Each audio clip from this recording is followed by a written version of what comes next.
You know, a friend of mine said to me the other day, what are you going to do when you finish your Motor Guzzi, because you'll have nothing to do then? I said, oh, and I said, no, I've got plenty to do, and one project I want to return to is this one, my Merch 131 cubic inch Harley Softail.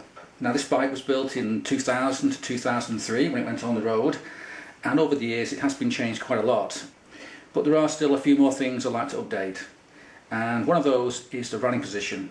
It's never been a comfortable bike with the low seat and the forwards way out here and the long reach to the bars. And the reason for having the pegs so far forward is to give clearance in front of this big wide belt drive here. And these pegs could do with being brought back a wee bit. Maybe only 10mm or 15mm, but that would make quite a lot of difference to the comfort of riding the bike.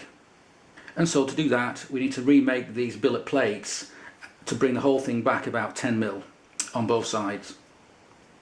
And in addition to changing the pegs, I also want to bring back these bars by about ½ inch or an inch to make it a bit more comfortable. And to do that, I could change these bars, but I do quite like them as they are, so instead I'm going to change these risers. Now these risers were made quite big and bulky to match a big fat front tyre when the bike was first built. But that big fat 160 front tyre has been changed to a 120 sports bike tyre, so these don't quite work now. So I want to change these fat risers to some that have a bit more pullback to bring these bars back, maybe only an inch or so, but that would make quite a lot of difference to the comfort of the bike. So that makes two changes so far, the peg position and the handlebar position. It's not that easy because, as you can see, this has a blind bolt underneath here, and also the wiring for the indicators runs through the middle of the bars and down through the risers, so it's not that simple to change. And the next change is going to be to the instrumentation. As you can see, this speedo seems like it's doing 30 miles an hour at the moment, which isn't right. It wasn't one of my better ideas to bolt the speedo to the head. The heat from the engine just screws up the speedo, and the vibration has also affected the switches and the lights, so that's going to have to go, and instead I'm going to get a modern speedo tacho to go on the bars. And then the next change isn't so easy to do, so let's look at that.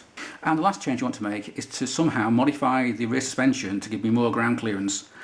That's not so easy to do because, being a Softail, the shocks live beneath the engine and they work in the reverse way as a standard shock, in that when it hits a bump, the shocks don't compress as usual, they expand. Now there are plenty of aftermarket shocks out there I can buy from catalogues like Zodiac or Custom Chrome. The problem is none of them give more ground clearance rather than less. The other issue is that the shocks on this bike aren't cheap. They're made in France by a company called Fonels, and they have no springs in them at all. They work from compressed air and nothing else. They're very well made, they give a great ride, and they run at something like 1000 psi, so I've never messed with it, just leave them be. So ideally I don't want to change those shocks because they're damn expensive. I know when I got them 15 years ago they were something like £600, so God knows what they are now. So what else could I do? Well, now I could change the rear wheel and tyre, but I want to leave it as a 17 because it handles really well, and those wheels are damn expensive. They're about £2,500 for a pair, so they ain't going to change anytime soon. Another option is perhaps to look at the way the rear axle is held in place. As you can see there, it's on an eccentric adjuster. Right now it's in its position to give me the most ground clearance possible, so there's nothing else I can do there. I did consider cutting off this bit here and then putting a bend in the swing arm to give me more ground clearance, a bit like a 999 Ducati, but it would just look awful, so that's no good either. So the one option I've got left is to modify the mounts either on the frame or the swing arm to give me more ground clearance, and the obvious choice there is to change the mounts on the swing arm. Now when it comes to the shocks, it's quite difficult to see what's going on because they all live beneath the engine and gearbox. But I do have a photograph that shows the shocks on the bike, which I took when the belt primary was being removed, and it shows quite well the arrangement of the 4-nails gas shocks, and here it is now.